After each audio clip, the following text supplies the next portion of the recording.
ఒకానొక గ్రామంలో ఒక వృద్ధురాలు ఉండేది. ఆమె పరమ శివభక్తురాలు. ఆమెకు ఒకదాని వెంబడి ఒకటి కష్టాలు ఇట్లా వచ్చి పడుతూ ఉండేవి. స్వామి, ఆ కష్టాల నుంచి నన్ను గట్టెక్కు స్వామి అని చెప్పి రోజు ఆ శివునికి రోజు ప్రార్థన చేస్తూ ఉండేది. ఇలా ఉండగా కొంతకాలం ఇలా గడిచిన తర్వాత ఆ బాధల్ని తట్టుకోలేక గుడిలో శివుని దగ్గరికి వెళ్ళి ఈ విధంగా వేడుకుంటుంది. స్వామి, ఎందుకు నన్ను ఈ కష్టాల నుంచి గట్టెక్కించడం లేదు అని ఎలుగెత్తి పిలుస్తూ గట్టిగా ప్రార్థించింది. ఆ రోజు రాత్రి ఆ వృద్ధురాలు రాత్రి పడుకున్న తర్వాత ఆమె స్వప్నంలో ఆ పరమాత్ముడు, శివ పరమాత్ముడు ఆమెకు ఒక కంసాలిలాగా కనిపించాడు.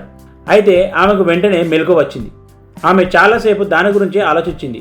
అయితే ఈ స్వప్నం గురించి ఏదో నాకు ఆ పరమాత్ముడు ఏదో సంగీతం ఇస్తుందని చెప్పి అని ఆమె భావించింది. అయితే నేను వెళ్ళి ఆ కంసాలిని కలుస్తా, ఏదైనా జవాబు దొరుకుతుందేమో అని చెప్పి ఆ వృద్ధురాలు అనుకుంటుంది. అయితే మరుసటి రోజు ఆ వృద్ధురాలు కంసాలి దగ్గరికి వెళ్ళింది. ఆమె అతన్ని సాధారణంగా మీరు ప్రతిరోజు ఏం చేస్తుంటారో అని చెప్పి కంసాలిని అడిగింది. దానికి జవాబుగా ఆ కంసాలి తన వద్దకు వచ్చిన బంగారాన్ని నేను పుట్టం పెట్టి మలినాలను వ్యర్థాలను తొలగించి శుద్ధి చేసిన తర్వాత ఆ బంగారంతో రకరకాలైనటువంటి ఆభరణాలు తయారు చేసి ఉంటానని తెలిపాడు. వాటిని ఒక పద్ధతి ప్రకారంగా ఆభరణాలుగా తీర్చిదిద్దుతాను అని చెప్పి ఆ కంసాలి చెప్పిండు.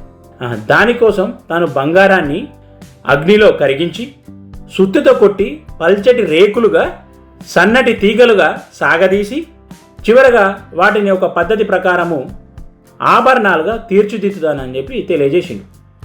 అప్పుడు ఆమెకు అర్థమైంది, తనకు ఎదురవుతున్న కష్టాలన్నీ తన మనసులోని మాలిన్యాలను తొలగించి తన హృదయాన్ని శుద్ధిపరుస్తున్నట్టుగా ఆమెకు అనిపించింది. ఆ తర్వాత ఆ వృద్ధురాలు ఆ కంసాల్ని, నువ్వు ఎంతకాలం పాటు బంగారాన్ని అలా శుద్ధి చేస్తూ ఉంటావు అని చెప్పి అడిగింది.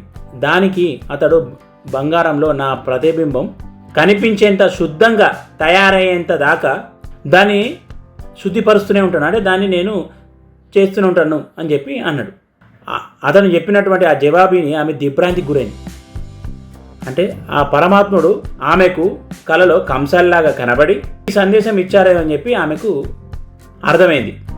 ఆ పరమాత్ముని దివ్య రూపము మన హృదయాల్లో కనిపించేంత వరకు మనల్ని ఆ పరమాత్ముడు సంస్కరిస్తూనే ఉంటాడు. ఆ పరమాత్ముని మనం హృదయంలో నిలుపుకోగలిగితే అంతటి పవిత్రతను, నిర్మలత్వాన్ని మనం పొందినప్పుడే మన సంస్కరణ, అంటే మన యొక్క సంస్కరణ పూర్తయినట్టుగా మనం భావించాలి. అప్పుడే మనకు ఆ భగవంతుని యొక్క దివ్య రూపం, భగవంతుని యొక్క మనకు చేసేటువంటి హెల్ప్ అనేది మనకు కనబడుతుంది. మనకు భగవంతుడు మానవ జన్మను దేనికి కోసం ప్రసాదించాడు? ఇతరులకు సేవ చేయడానికి అని దాని అర్థం.